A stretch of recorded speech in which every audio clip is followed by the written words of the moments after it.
Welcome to AGORACOM, the Small Cap Epicenter, and AGORACOM TV, a daily, fast-paced, edgy show bringing the best press release out of the small cap space every morning at the open so you can hopefully profit from them and maybe find your next great small cap investments. Thursday, March the 24th, I got 5 press releases for you. Canada, USA, China, drill results, I got it all. Let's start off first with resources news because that's where the hot sector is right now. Corex Gold, TSX Venture, CGE, they're announcing the following results. 161 meters of 1.04 grams ton of gold, including 53.5 meters of 1.67 grams and 24 meters of 3.4 grams. I'm doing a little rounding there.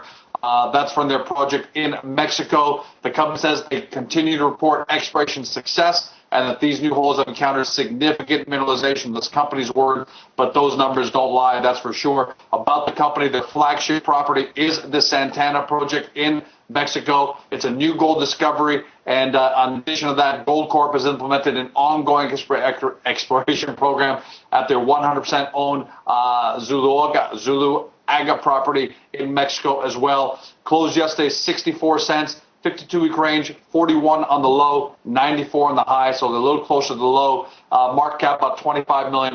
I like the sounds of it right now. It looked like it's going to open pre-market at 70 cents, so some of it may be baked in today, but you got to watch this, got to love those numbers. Congratulations to Craig Schneider and his team over at Corex. Next up, Orvana Minerals, ORV on the big board TSX.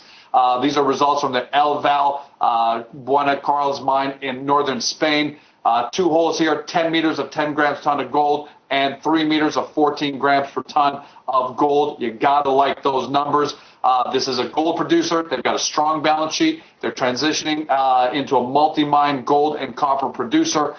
This El Valle Buena Carlos project is expected to be in production early in 2011. Here we are in 2011, so it's got to be imminent because early means before the midway range in my definition. We're sitting here at the end of March. Looks like next couple of months.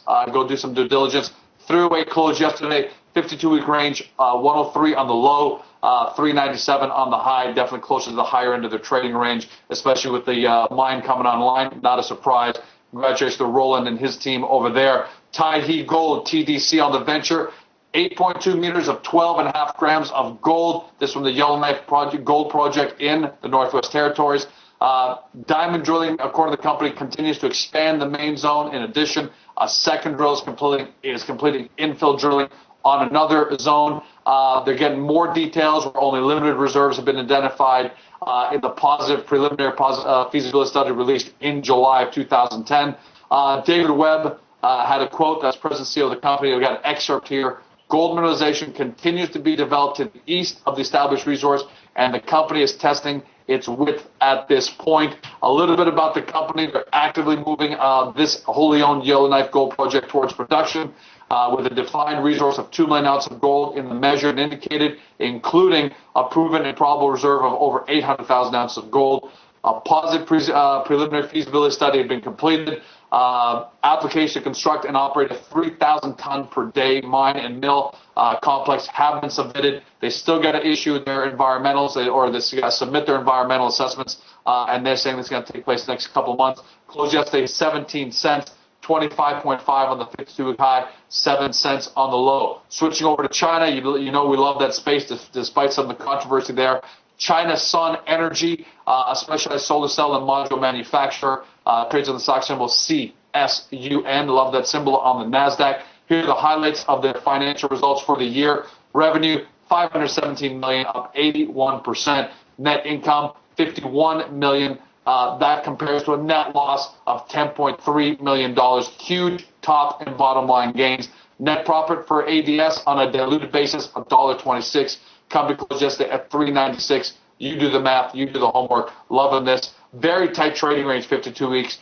$4.99 on the high, $3.40 on the low. So you got to do some due diligence there and find out why such a tight rating range for a company that's trading pretty dramatic or delivering pretty dramatic top line and bottom line numbers. And finally, not all that glitters is gold or the sun.